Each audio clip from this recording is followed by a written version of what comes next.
જૂનાગઢ શહેરના અંબિકા ચોક વિસ્તારમાં આવેલ ગોપી સત્સંગ મંડળ ખાતે ચાલી રહેલા પવિત્ર શ્રીમદ ભાગવત સપ્તાહ જ્ઞાનયજ્ઞ દરમિયાન શ્રીકૃષ્ણ જન્મ મહોત્સવની ભવ્યાતિભવ્ય અને ભક્તિમય ઉજવણી કરવામાં આવી હતી।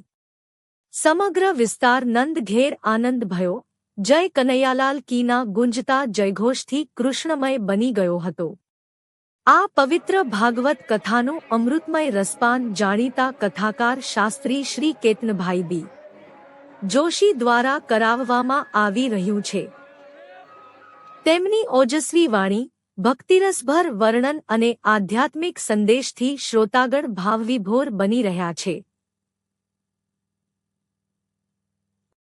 રોજિંદા કથા પ્રસંગોમાં મોટી સંખ્યામાં ભાવિક ભક્તો ઉમટી પડી ધર્મલાભ મેળવી રહ્યા છે।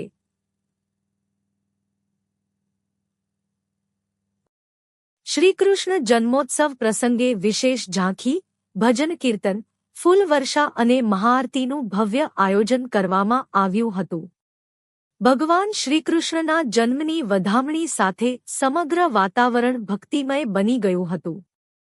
ભક્તોએ ભારે ઉત્સાહ સાથે આરતી ઉતારી અને મને તારું પેટમાં બહુ ભરે ને અને આમ કહીને નીકળી જાય છે। કંસ હાથની અંદર ફૂલ ખડગ લીધું, પાંચેય બાળકો જે રમતા હતા એ રમતા રમતા સામે આવે છે મામા મામા અને મામો થાય છે સામો ખડગ ઉપાડ્યું।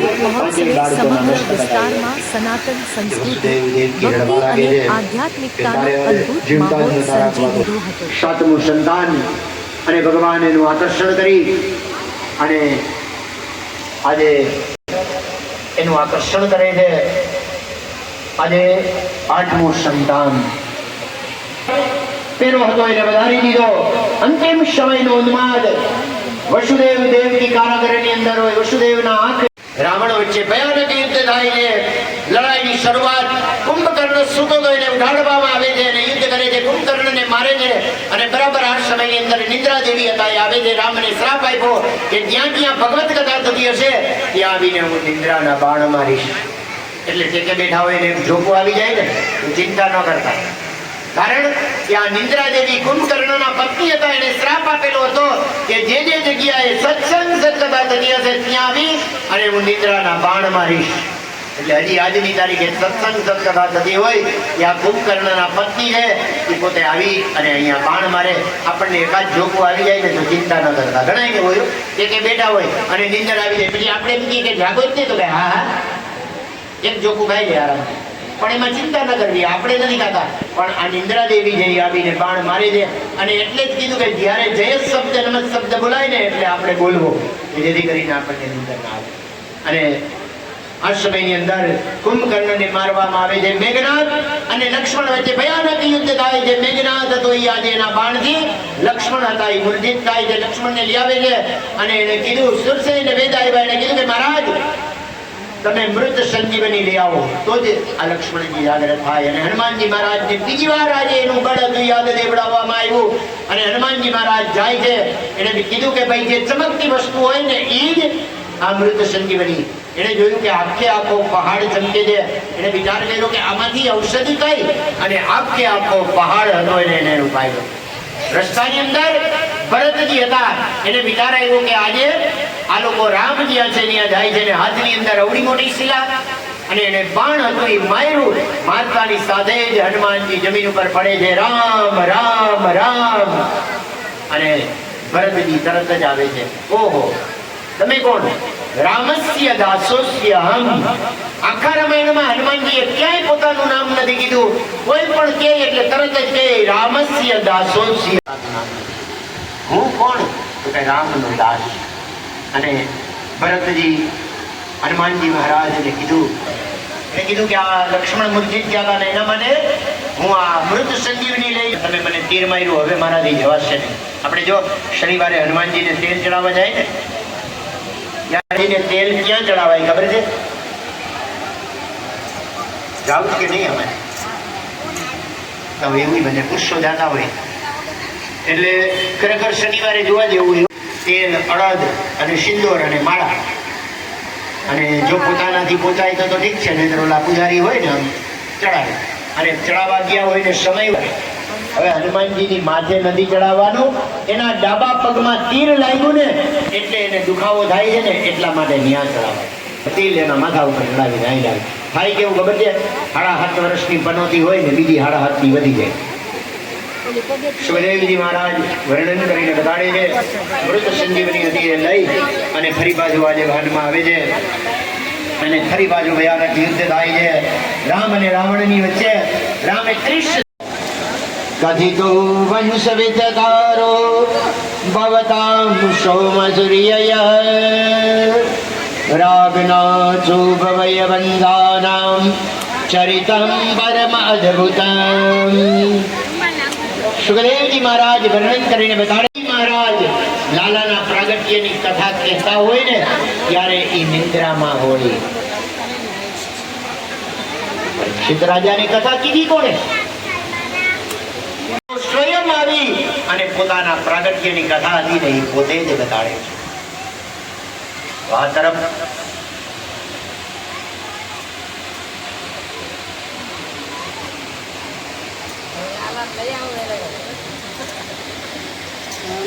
પૃથ્વી ઉપર ચારે તરફ ગીતાજીની અંદર કીધેલું છે, યદા યદા હિ ધર્મસ્ય ગ્લાનિર્ભવતુ ભારત અભ્યુત્થાન ધર્મસ્ય તદાત્માનં સદામ્યહં પરિત્રાણાય સાધૂનાં વિનાશાય તદ્દૃશ્યતાં ધર્મ સંસ્થાપનાર્થાય સંભવામિ યુગે યુગે. જે પ્રમાણે આજ્ઞા કરેલી હતી એ જ પ્રમાણે આજે ભગવાનનું પ્રાગટ્ય થવાનું હતું. દરેક લોકો આજે મૂંઝાય છે, બધા લોકો ભેગા થઈ ક્ષીરસાગરની અંદર આવે છે. ક્ષીરસાગરની અંદર ભગવાન બ્રહ્માજીને દર્શન આપે છે અને બ્રહ્માજીએ કીધું કે મહારાજ અત્યારે પૃથ્વી ઉપર કંસ છે, એટલો બધો એને આજે પોતાનો પ્રલય હતો એને વધાર્યો છે, કોઈને માટે જીવવાનું અશક્ય છે, બધા લોકો દુઃખી થાય છે અને મહારાજ આના માટે શું કરવું? એને કીધું મા વૈષ્ણવ ચિંતા કરો માં, હમણાં થોડાક સમયની અંદર હું વ્રજની અંદર અવતરણ ધારણ કરવાનું છું અને જેને જેને મારું સાયુજ્ય જોતું હોય એ ગાયોની અંદર, ઝાડની અંદર, પાનની અંદર, ગોવાળની અંદર, જેની અંદર જન્મ મળે એ લોકો બધાય અવતરણ ધારણ કરો. કારણ કે જે મારું સ્વરૂપ ગોલોક ધામની અંદર બિરાજમાન છે એ જ સ્વરૂપ હું ગોકુળની અંદર પધરાવું. અને કઈને દ્રશ્ય થઈ જાય. બ્રહ્માજીએ બધા દેવતાઓને કીધું કે જેને જેને ભગવાનનું સાનિધ્ય જોતું હોય એ બધાય ગોકુળની અંદર. અને આ સમયની અંદર ઉગ્રસેન મહારાજ પોતે રાજ્ય કરતા હોય અને એની એક દીકરી હતી દેવકી. એના આજે લગ્ન કરવામાં આવે વસુદેવ સાથે. બન્યું એવું કે દેવકીને પોતાનો સગો ભાઈ નતો અને આજે મામાનો દીકરો હતો એ આજે જવતલ હોમે છે અને વિદાયનો પ્રસંગ. વસુદેવ દેવકી રથની અંદર બેસીને જતા હોય અને રથની લગામ હતી આજે કોની પાસે? કંસ પાસે. તો વિચાર કરો કે રથની લગામ કંસ પાસે હોય તો એ રથ આગળ જાય ન જાય. અને હજી તો રથ થોડોક આગળ ગયો અને આ સમયની અંદર કંસ હતો ને એ આજે પોતાના બેન અને ગરેવીની સાથે હસી મજાક કરે છે. દીકરીની વિદાય થાય ને ત્યારે દીકરી રડતી હોય અને આજે આ સમયની અંદર કંસ હતો ને આજે પોતાની બેનને કહે છે કે બેન, ભલે તું આજે અંદરથી બહારથી રડતી હોય પણ અંદરથી તો તારું મન એકદમ પ્રસન્ન હોય એવું લાગે છે, કારણ કે તારા પ્રિયતમ છે ને એ તારી સાથે છે. અને આમ હસી મજાક કરતા કરતા આગળ વધતા હોય અને હજી તો રથ હતો એ ગામના ચોરા પાસે નતો આવ્યો અને ત્યાં આકાશવાણી ગઈ કે તું જેને લઈને જઈ રહેલો છો એના 8મા સંતાનથી તારું મૃત્યુ. અને વિચાર કરો કે કંસના હાથમાં લગામ હતી આજે એકદમ પકડી લઈ છે. ઘોડાઓ હતા એકદમ હણાનાટ કરી અને ઉભા રહી જાય છે. મેં હમણાં જ કીધું ને કે વિચાર કરો કે જેના હાથમાં રથ હોય ને, જો ભગવાનના હાથમાં રથ હોય ને તો એ રથ કોઈ દી ન રોકાય, પણ આ તો કંસના હાથમાં હતો અને રથ હતો એને પાછો વાળ્યો. હજી તો બધા લોકો ઘરે જવાની તૈયારી કરે છે અને ત્યાં તો કંસે રથ હતો એને પાછો લીધો, હાથની અંદર ખડગ હતું એને ખુલ્લું કર્યું અને પોતાના જમાઈ અને દીકરી હતા એને મારવા માટે ખડગ હતું એને ઉપાડ્યું. દેવકી હતા આજે એના પગની અંદર પડી જાય છે. આકાશવાણી અમે પણ સાંભળી, અમને મારીને શું ફાયદો? આકાશવાણીની અંદર એમ કીધું કે 8મા ગર્ભવતી અને કંસને જરાક દયા આવી એને વિચાર કર્યો કે વાતે સાચી છે, બેનને બનાવીને હજી તો હું હમણાં જ વિદાય કરું છું અને એને મારી નાયકાથી ફાયદો શું?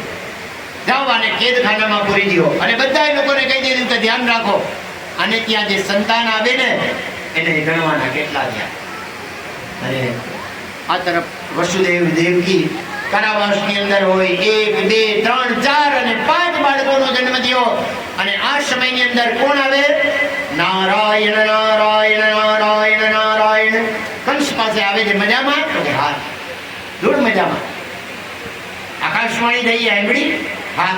કંસના 8મા આ વસુદેવ દેવકી છે એના 8મા બાળકથી. તો તને ખબર છે આ દેવતાઓ છે ને એની ગણતરી કેમ હોય તને ખબર ન હોય? જાણે ગર્ભવતી હોય એવું લાગે. બંને જણા ભગવાનની બધા લોકોને આજ્ઞા મળેલી હતી. એટલે જેને જેને જેમાં સમય મળ્યો એ પ્રમાણે ગાયોની અંદર, ગોવાળની અંદર, ઝાડની અંદર, પાનની અંદર, કંકણની અંદર, કાંકરાની અંદર, બધાએ ગોકુળની અંદર. આ તરફ કંસનો છેલ્લા સમયનો ઉન્માદ. હાથમાં ખુલ્લું ખડગ, મારી નાખો બાકી નાખો, એક જ વાત.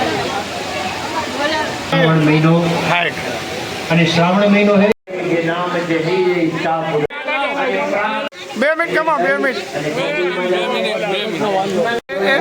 જો કાંઈ નથી. હાલો બસ બસ દીપો મારી બસ. જો ફોટો પાડ્યો જો. હાલો હાલો બસ બસ.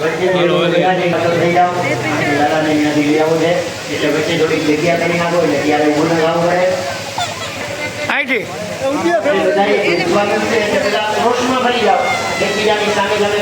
ઉભા રહ્યો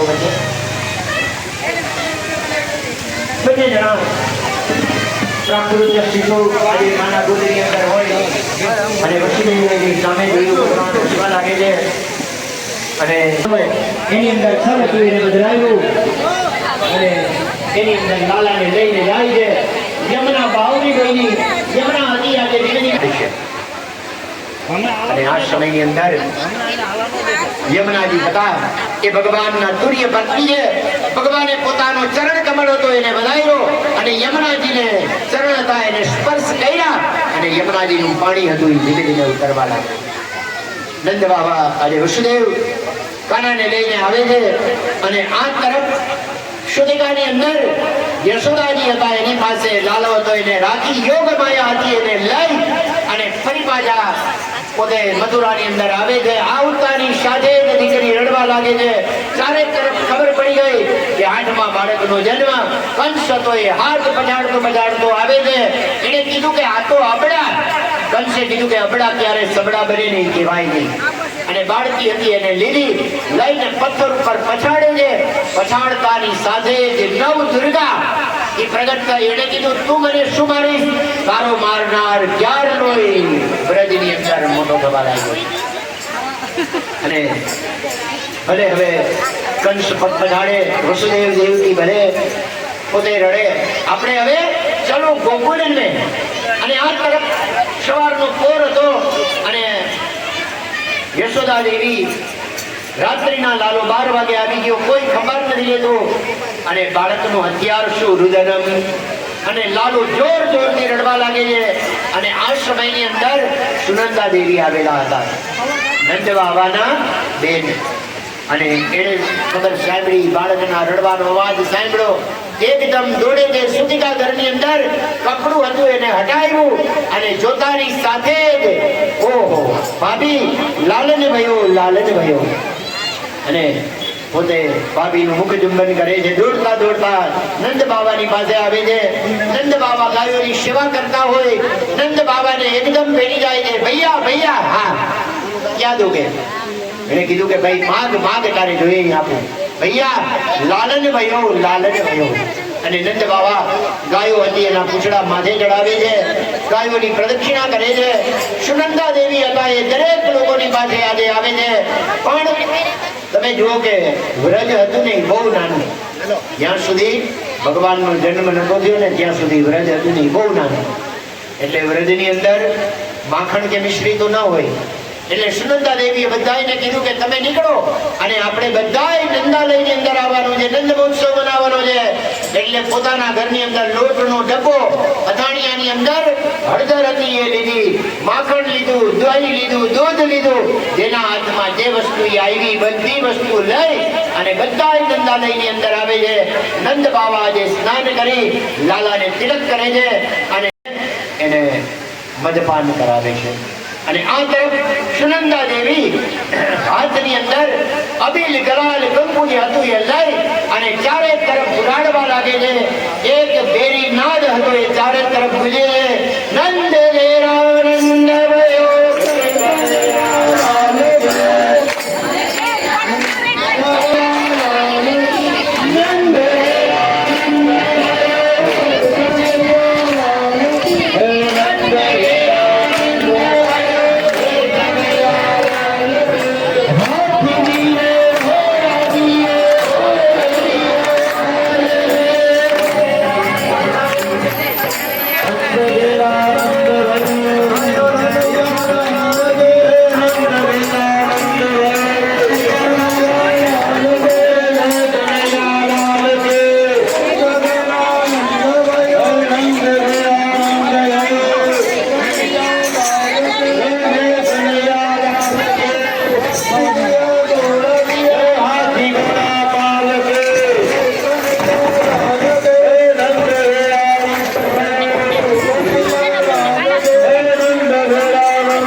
શું કહેશો?